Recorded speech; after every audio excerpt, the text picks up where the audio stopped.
Jacob, halika na, kakain na tayo. Jacob ang tinawag ko, hindi Anjo. Hindi naman kami nagkakalayo ng mukha, ha? Tignan mo. Bakit mo naman nasabi yan? Ilahi kami ng mga gwapo, ikaw, mukha kang nanuno. Yo, nanuno daw. Sakit niya naman magsalita. Ano yan sabi? Kuya ko yan, hindi yan nagsisinungaling. Ang ibig mong sabihin, sinungaling ang nanay ko? Bakit mo naman nasabi yan?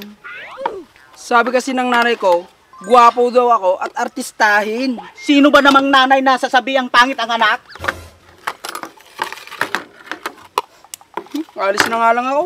Eh di umuwi ka, sinong tinakot mo kahit di ka nababalik dito? Joke lang, hindi pa ako nakakain eh. Mamaya na nga sabi, nagsasandok pa ako eh. Kulit mo rin no. Hayaan mo na nga siya kuya, kumain na lang tayo. Baka magtampo pa yung grasya. Oh, kaya na. Oh, ulam niya. Inubos mo na eh, ano pang ulamin ko? Ay, Murado ka talaga. basta kumain na lang tayo, importante mabusog tayo.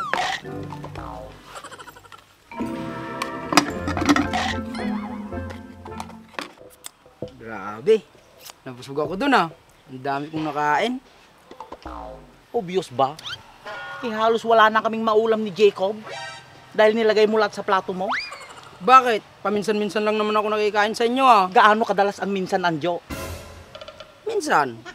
Yung minsan sa isang linggo na hindi ka pumunta dito, kamo. Huwag mo naman pagsigawan. Nakakaya sa mga kapitbahay. Mahiya ka pa sa lagay na yan. Ihalos kasing kapal na ng kalyo ko sa paa, ang pagmumukha mong yan. Pre, ang alat. Ang arte mo naman, Anjo. Yung girlfriend ko nga, halos magmakawa, makalik lang sa pisngi ko. Tapos ikaw, doon ka sa kabila. Doon sa tabi ni kuya. Grabe siya oh. Bakit kasi hindi pa kayo maghanap ng magiging girlfriend nyo? Siguro hindi kayo marunong manligaw, no? Marunong. Eh, bakit hanggang ngayon single pa rin kayo? Puro busted. Bakit nga ba kayo binabasted? Siguro hindi nyo pa naranasang sagutin ng isang babae. Paano ba kasi kayo dumiskarte? Kasi pag may sinasabi kami sa kanila, nami-misinterpretation nila. Oo nga. Tapos nasasampal kami at iniiwan. Anjo, nagsipilyo ka ba? Bakit? Baho ng hininga mo. Pagsalita ka, wagas. Ikaw din naman ah. Kaya, it's a tie. Teka, bakit? Ano ba kasing sinasabi nyo sa mga nililigawan nyo at iniiwan kayo? Meron kasing araw na lumabas kami ng nililigawan ko. Meron siyang kulangot sa pisngi. Oh, anong sinabi mo? Didiniretsa ko. Ang sabi ko, pati yata ilong mo kumakain. Kasi, lumalabas na yung kulangot sa kabusugan niya.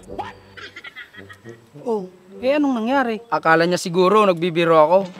Sinampal ba naman ako bigla? Tapos sinabihang bastos. Kaya yon, binasted ako. Hindi dapat ganon. Dapat ganito. May ulam ka pa sa pisngi, tapos isusubo mo sa kanya. Ano ba yan? Kadiri ka naman. At least, naging gentleman ka.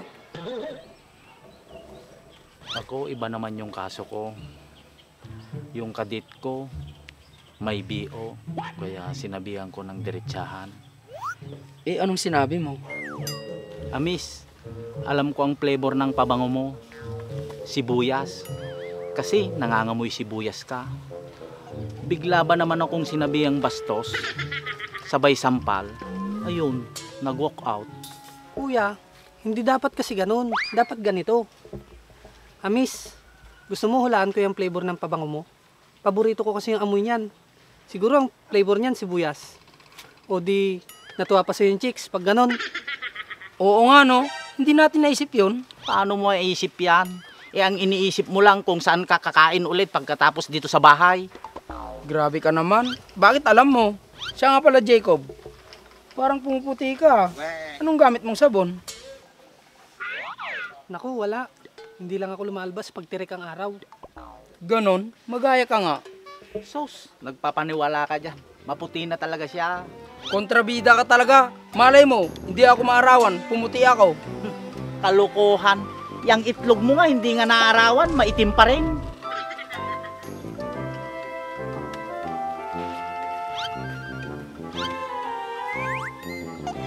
Oo nga no.